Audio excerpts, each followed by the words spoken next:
I think we are living a very important, the changes that are happening in the Middle East, in the West Asia, not only there, but in Europe, in the eastern part of Europe. What's going on, John? We are seeing the rise of BRICS, Yes. SCO summit. You Mhm. look at China today, their military, their economy is so powerful. Mhm. The war in Ukraine put Russia in a far better position than they were before the war started. And you see the United States. I look at the United States policy in the West Asia and the Middle East, which is so much important for the Yes, security of the for the world. for the world. It's the heart, in my opinion. Mhm. And you see these stupid decisions on the part. You remove just two or three leaders of Hamas. How is that going to change? You It attack won't. Yemen. What? How is that going to change the policy of Houthis? You kill the prime minister of Yemen. I cannot find any strategic mindset behind what's going on with the Trump administration. I was hoping, I was one of the people who was somehow hoping that the new administration would bring some sort of fresh air to the foreign Right. policy of the United States, Right. which is not happening and is not going to happen. No. No. There are no big thinkers. Marco Rubio is not going to go in history as the big thinker who conceptualized this new American foreign policy. It's not going to happen. Steve Wyckoff, who I'm sure is a very nice man, is not going to be the big strategic thinker who solves all of the problems that the United States has in the Middle East.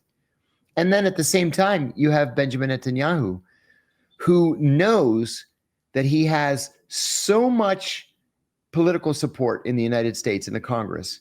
He has so much bipartisan support covering both the Democrats and the Republicans that he can do anything he wants. Anything. And with AIPAC and the Israel lobby in the United States, if you are a member of Congress and you don't toe the Israeli line, they will primary you. They'll spend millions of dollars and they will defeat you. And you won't be in Congress next year.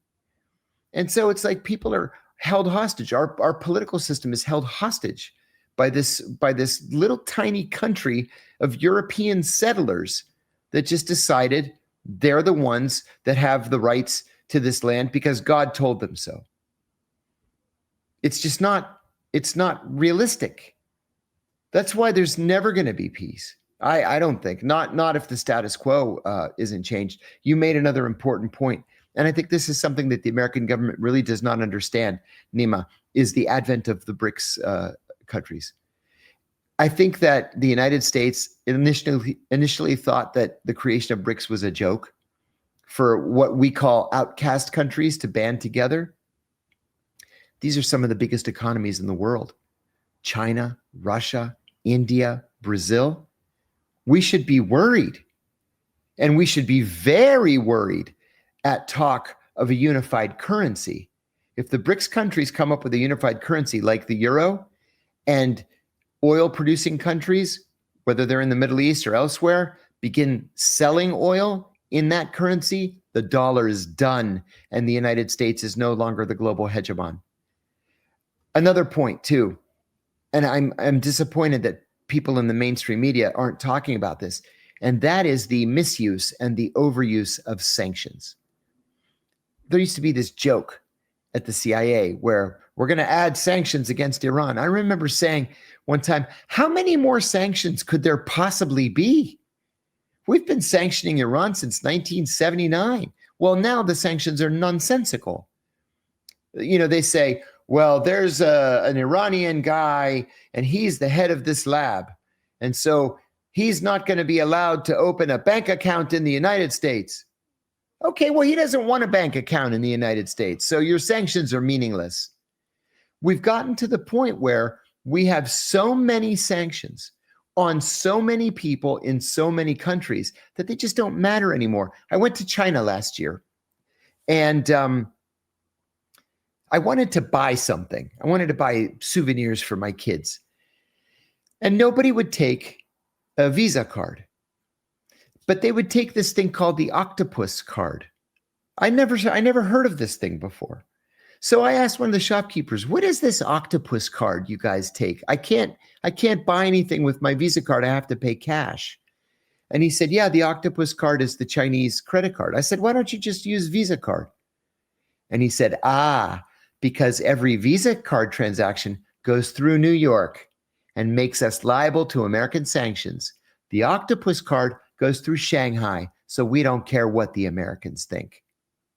And I said, aha, that makes sense. And it also shows the weakness of the United States. Because if the Chinese are able to attract other countries, like the countries in BRICS, into a China-based financial system, U.S. control of international banking is done. And that's where we're headed.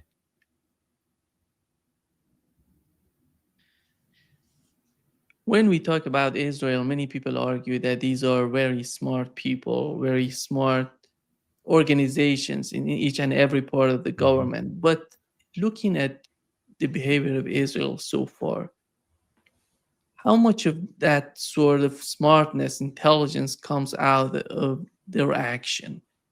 You see, they have failed in Iran. And if it wasn't because of the United States and the attack that Donald Trump somehow attacked Iran to put an end to the conflict, that's why he attacked Iran, in my opinion. Yeah.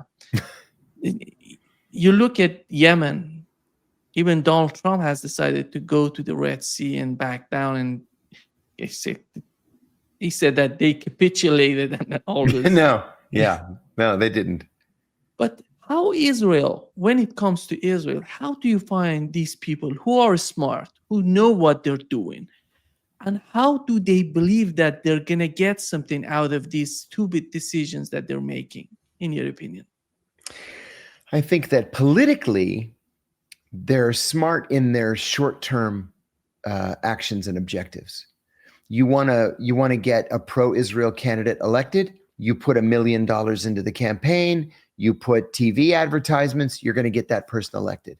But over the long term, Israel is becoming more and more conservative, more and more militarized, to the point where convicted criminals convicted of hate crimes are your most important ministers and cabinet members. So I think that they think they're so smart because they're good at politics. The opposite is true in terms of Israeli foreign policy. They've put themselves into a box where even the most pro-Israel European countries are saying, oh, the Israelis have gone too far. We have to say something at the United Nations. We have to send a message through the ambassador. Enough is enough. So I think that this incremental move to the right actually hasn't been that incremental over the last couple of years. I think it's been a very hard move to the right. It's alienating a lot of people, especially in Western Europe and among Democrats in the United States. And the Israelis are approaching a point of no return where they're going to turn enough people against them that they're not going to be able to guarantee their own safety, no matter how many people they kill. And another thing too, I am a Greek Orthodox Christian, a practicing Greek Orthodox Christian. Greek Orthodoxy is one of the oldest faiths in the world, one of the oldest, it's the oldest denomination in Christianity. And I will not sit by while the Israelis bomb St. Porphyrios Church in Gaza, for example, the oldest continuously operating church on the planet, where there are 24 women and children inside who have taken refuge. The Israelis bomb this 1,600-year-old church and kill everybody inside. And I'm supposed to say what? That I support Israel? Not a chance. This is a problem in the United States where you have Zionist evangelical Christians and Zionist conservative Catholics who ignore the mass murder of Palestinian Christians in the name of what? Helping Jesus come back at the end of time because all the Jews have returned to, who knows what their odd crazy ideology is telling them. But this is unsustainable. It's untenable. We're getting to the point where it's all going to fall apart. And the Israelis are blind to it. John, they have managed a huge network of spies in Iran before the Yes. attack. Yes. It was huge. Look at what has happened in Iran. It was somehow shocking in the initial hours of the attack on Iran. Yeah. How do you find, how could they manage that? It was all because of Afghanistan, when the situation in Afghanistan. That It was a was, big part. Yeah. That was a big part. People ask me all the time if I would talk about the best intelligence services that I encountered over the course of my career. That's an easy one. But among the worst is the Iranian service. And I'm not blaming the Iranian government. What I'm blaming is the fact that the West has so isolated Iran for such a long time that they don't have these natural high-level relationships with other intelligence services that can train them in things like counterintelligence, which is a very big problem for the Iranian government right now. The government is completely infiltrated by spies, not because these spies have any love of Israel, but because they need the money. And money is always the greatest motivator to convince people to commit espionage. Well, if you're an Afghan refugee that has no money and no home and no medical care, no way to make your life better, and you have no formal status in Iran, and this Mossad person comes up to you and says, hey, I'll give you $100 a month if you tell me what time this scientist who lives in this building, what time he leaves every day, what time he comes home every day, and which route he takes when he leaves. That's very important intelligence. And it only cost $100. And so the Israelis have been very good in exploiting poor, desperate people to work against the Iranian government, even if they don't realize that they're working against the Iranian government, even if they don't have a desire to work against the Iranian government. That's how cynical the Israelis are. The Iranians need to work with the Russians and the Chinese and others on counterintelligence. They need to tighten up the flow of information in Iran. There was another incident that we learned after the Israeli bombing of Iran. The Israelis have had this active program to kill Iranian scientists for years. And so we learned after the most recent bombing that the scientists were not permitted to carry cell phones. Great idea. But their bodyguards were carrying cell phones. And so rather than target the scientist, you just target the bodyguard, or you target the wife, or you target the daughter. The Israelis, I said this in a speech last night here in Washington. The Israelis, if they want to target one person, and they think that one person is in an apartment building, they will blow up the entire city block and kill 1,000 people if they think they're going to get that one scientist. So don't underestimate the viciousness of the Israeli Mossad. Protect yourself, and you protect yourself through good tradecraft. Carrying a cell phone is very bad tradecraft. That's just one example.